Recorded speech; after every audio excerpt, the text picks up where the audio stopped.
Assalamualaikum warahmatullahi wabarakatuh. Kami dari kelompok 2 dengan judul Tugas dan Wewenang Bank Indonesia sebelum dan sesudah krisis moneter tahun 1997 dan 1998. Anggota kelompok kami yang pertama saya sendiri, Rahmat Asfia Irfan. Yang kedua ada Muhammad Rida. Yang ketiga ada Muhammad Farhan Zahir Nasution. Yang keempat ada Raisa Awai Juliansyah.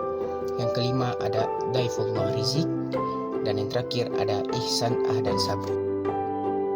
Sebelum terjadinya krisis moneter, Bank Indonesia sebagai Bank Sentral Indonesia bertanggung jawab dalam menjaga stabilitas nilai tukar rupiah terhadap mata uang asing dan menjaga stabilitas harga serta inflasi di dalam negeri.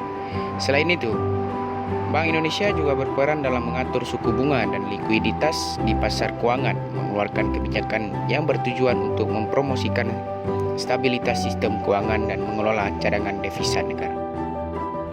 Krisis moneter yang terjadi pada akhir 1990-an di Indonesia merupakan suatu keadaan di mana nilai tukar rupiah terhadap dolar Amerika Serikat atau USD melemah secara drastis.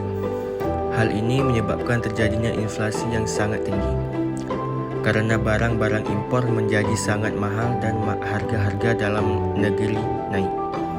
Selain itu, krisis moneter juga menyebabkan terjadinya ketidakstabilan sektor keuangan, terutama sektor perbankan, yang berdampak pada krisis ekonomi secara keseluruhan. Penyebab krisis moneter tersebut adalah beragam, antara lain karena kebijakan ekonomi yang buruk pada masa sebelum krisis. Pemerintah Indonesia menerapkan kebijakan ekonomi yang tidak stabil dan tidak konsisten. Terlalu banyak uang dicetak, sementara produksi barang tidak meningkat. Akibatnya, inflasi semakin tinggi dan nilai tukar rupiah semakin melemah.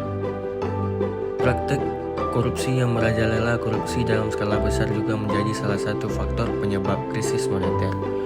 Praktik korupsi yang merajalela menyebabkan kepercayaan masyarakat pada pemerintahan dan sektor keuangan menurun drastis. Defisit neraca perdagangan Indonesia mengimpor barang lebih banyak ekspornya. Akibatnya, neraca perdagangan menjadi defisit yang semakin dalam. Hal ini menyebabkan devisa semakin berkurang dan nilai tukar rupiah semakin melemah. Ketergantungan terhadap utang luar negeri, pemerintah Indonesia sangat bergantung pada utang luar negeri untuk membiayai pembangunan. Akibatnya, ketika terjadi krisis, Indonesia kesulitan membayar hutang tersebut dan nilai tukar rupiah semakin melemah. Pada saat terjadinya krisis moneter pada tahun 1997 sampai 1998, Bank Indonesia mengalami perubahan signifikan dalam peran dan wewenangnya. Bank Indonesia harus berjuang untuk mempertahankan stabilitas nilai tukar rupiah dan membatasi dampak krisis terhadap perekonomian Indonesia. Bank Indonesia menjadi lebih aktif dalam menjaga stabilitas sistem keuangan Indonesia dan mengatur perbankan. Setelah krisis moneter, Bank Indonesia semakin diperkuat dalam tugas dan wewenangnya. Sebagai Bank Sentral Indonesia, Bank Indonesia lebih aktif dalam memperkuat sistem keuangan Indonesia dan mengatur perbankan. Selain itu, Bank Indonesia juga mengembangkan sistem pembayaran dan menciptakan kebijakan yang lebih fokus pada peningkatan pertumbuhan ekonomi dan peningkatan kesejahteraan masyarakat. Sebelum krisis moneter, tugas dan wewenang kebijakan moneter di Indonesia dipegang oleh Bank Indonesia sebagai bank sentral. Tugas dan wewenang kebijakan moneter Bank Indonesia meliputi menjaga stabilitas nilai tukar rupiah terhadap mata uang asing, menjaga stabilitas harga dan inflasi di Indonesia, mengatur suku bunga dan likuiditas di pasar keuangan, mengeluarkan kebijakan yang bertujuan untuk mempromosikan stabilitas sistem keuangan, dan yang terakhir mengelola cadangan devisa negara. Setelah krisis moneter, tugas dan wewenang Bank Indonesia sebagai Bank Sentral di Indonesia semakin diperkuat. Dalam perkembangannya, tugas dan wewenang Bank Indonesia sebagai Bank Sentral kini meliputi 1. Menjaga stabilitas nilai tukar rupiah terhadap mata uang asing. 2. Menjaga stabilitas harga dan inflasi di Indonesia. 3. Mengatur suku bunga dan likuiditas di pasar keuangan. 4. Mengeluarkan kebijakan yang bertujuan untuk mempromosikan stabilitas sistem keuangan dan perbankan. 5. Mendorong pertumbuhan ekonomi yang sehat dan inklusif. 6. Mengelola cadangan devisa negara. 7. Meningkatkan literasi keuangan dan mengembangkan sistem pembayaran yang efisien dan aman. Landasan hukum Bank Sentral. Undang-undang yang mengatur tugas dan wewenang Bank Sentral di Indonesia adalah Undang-Undang Nomor 23 Tahun 1999 tentang Bank Indonesia atau yang bisa disebut yaitu BI. Undang-undang ini mengatur tentang struktur, tugas, dan wewenang Bank Indonesia sebagai Bank Sentral Indonesia.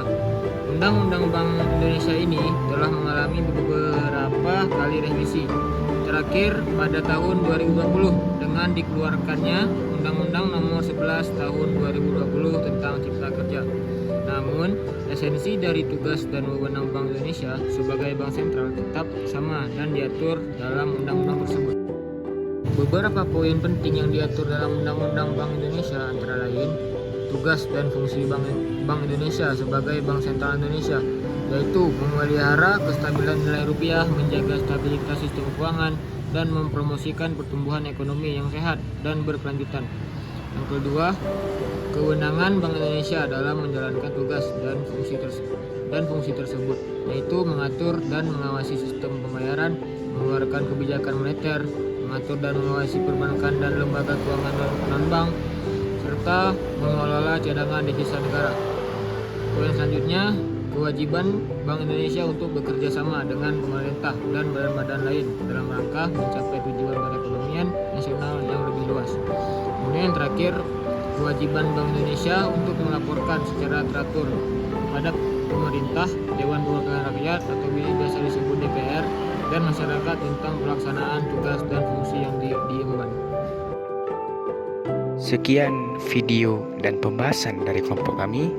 Lebih dan kurangnya kami mohon maaf. Wabillahi taufik wal hidayah. Wassalamualaikum warahmatullahi wabarakatuh.